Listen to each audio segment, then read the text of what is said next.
Good day everyone, it is Caitlin and today we are talking about a new long-term project, bedding.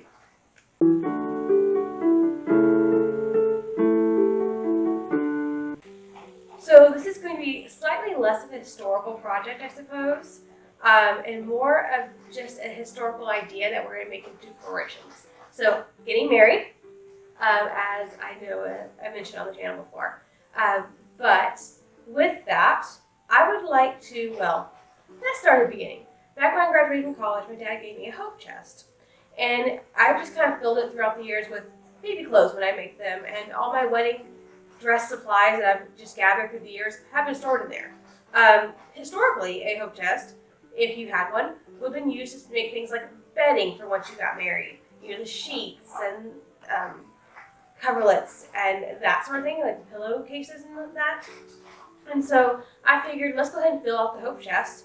I got about 3 months before the wedding, so let's go ahead and do that.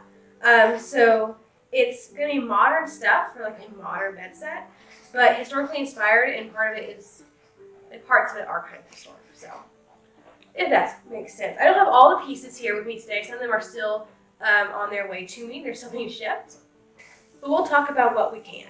So first thing we're going to need is sheets. I'm going to make 2 sets of sheets. So I'm going to make a summer set and a winter set. And basically all that's going to be the difference is the type of fabric. So I have cotton sateen for the winter. It just came in today. And we're going to make, of course, 2 sheets. I am not going to make a fitted sheet because historically they didn't do fitted sheets. They did 2 sheets that basically looked exactly the same. And the bottom one, you just kind of flip under the mattress and make it look all nice. And then you put the other sheet on top. So no fitted sheets. So you don't have to learn how to fold fitted sheets, actually. Just use 2 top sheets and it works just as well. So we're going to be doing that, and then pillowcases as well. And for the pillowcases, I got a lot of this. Hang on, I gotta check because I got 2 types of lace here. That's right, okay. These 2.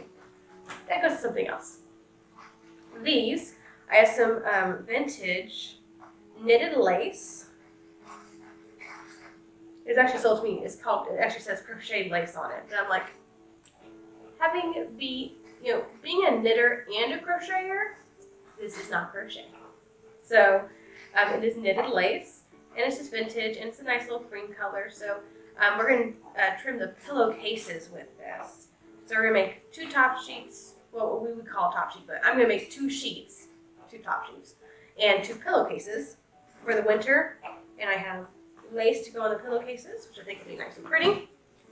I chose black, by the way, because that's my fiance's favorite color. It's not going to show dirt as much, so we're going to use black.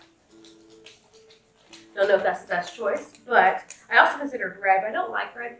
Red's favorite color is red and black. But out of the 2 options, I was like, I prefer black. So we're going to be mostly working with black. And then I have lots of black linen. Sorry, the dog would like attention. So, yes, don't you, lady? You tore up your bandana. You realize this. You spent a weekend with grandparents, and you tore up your bandana. That's your nice Christmas bandana. Gotta make you a new one, huh? Okay. Sorry. She's enjoying being the only pet in the house. The cats have gone to my parents to learn how to be barn cats because the house is being sold.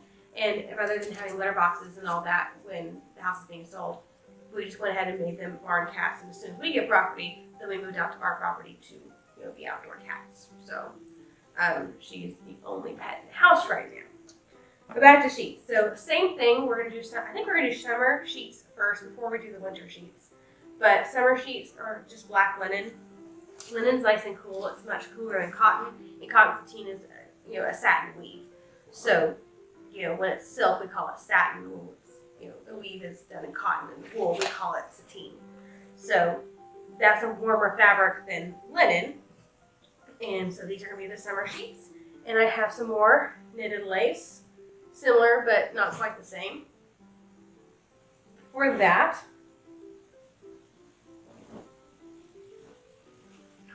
I have a wool blanket coming in that I don't think was good. We're going to need to do some things for it. So it's basically the size, I need the top bedding. I want this one to be an interior blanket, so we're going to need to make it a little bit smaller. But for the top, hi, may I help you? Can you move over here, please? Thank you, appreciate that. For the top, I actually have a coverlet. So this one I actually bought new, and it is a coverlet. It's not printed or anything. It is like, it's a woven coverlet. And the pattern is called Lover's Knot. It's a historical pattern. And I got it in the black, so it's like this black and this brown color, which I really do like the brown too. And then we're also, so that's basically going to be this. And then we're going to make 2 decorative pillow shams that are going to be quilted. And the bedroom colors are basically going to be brown and black and some pops of green and blue, because my wedding quilt, which my grandmother made me back in college, is blue and green, and the pattern is Rosa Sharon, which is a historical pattern. I specifically chose that one. I wanted it in blue and green instead of the traditional red and green.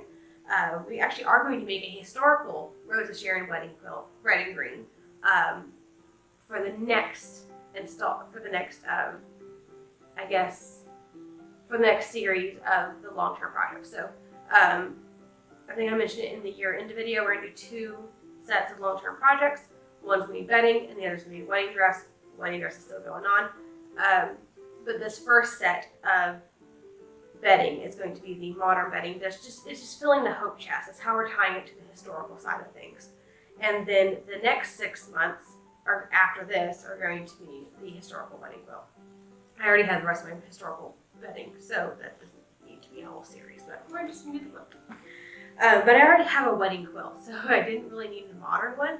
I just need the other bedding to go with it. So this is going to be the coverlet, and the quilt's just going to be hanging out on the bottom of the bed because it's mostly white, and with pets and kids and just daily living, I don't want to cover the whole bed with the quilt. I kind of want it at the end. But we're going to do a quilted, or two quilted pillow shams that are going to have some pops of green and blue, black, brown, those sort of things, those sorts of colors. For the decorative pillow shams, we'll make a little small decorative pillow as well. I think the same month we're going to do the coverlet. So I don't have any of those fabrics to show you, unfortunately, but I have the 2 sheets, 2 types of sheets, and the main coverlet to show you. And this one is, I think, mostly done. When we get to it, we'll talk more about it, but there's a few things I needed to do with it. So basically, it's going to be a lot of modern sewing on modern fabrics, but it's the historical idea behind it is to fill out a hope chest, which a young woman may have had.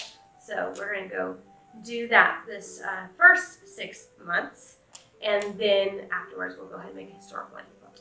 So that's the first set. This one's, I don't think it's going to be as interesting as the wedding dress, which is also not necessarily a historical project. It's more of a modern interpretation of historical stuff. It's because my wedding ensemble is every time period that I love, that I do, all meshed into one outfit. So it's like, the 1820s veil, and then we're going to do like early 1800s garters, and the shoes are 1840s, and the bodice is 1860s or 1850s, and the skirt is 1860s, and so it's basically that whole timeline within one outfit. And this is kind of the same thing. It's more historically inspired. Like the idea is a historical idea to make a hope chest for a young lady to make the bedding she would share with her husband and fill out a hope chest. So that's basically what we're going to be doing for the next 6 months on this installment of the long-term projects. So we're going to start with the summer sheets. I need to wash that fabric. And then we're going to do the winter sheets, and then coverlets.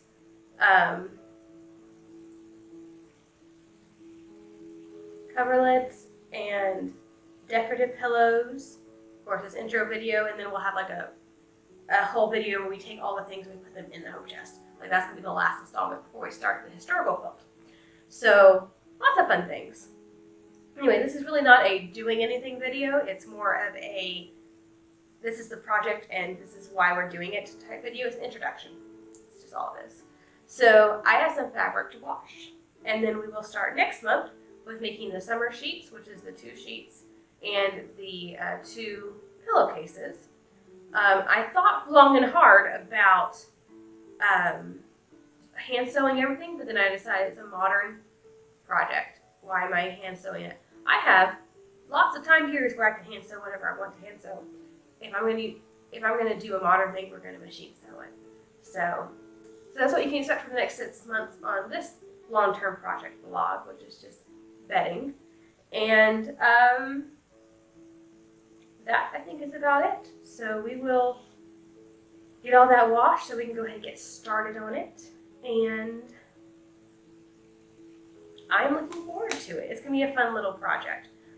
Something different than we usually do on the channel, because we usually do very strict historical stuff, which we're definitely still gonna do. This is just kind of a slight deviation because I have to spend a lot of my time working on wedding stuff right now, and might as well film it because to get the content out there. So, you know, that is what it is.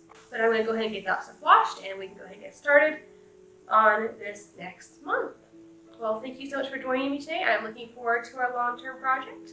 Have a fantastic week, and I'll see you back here on Monday.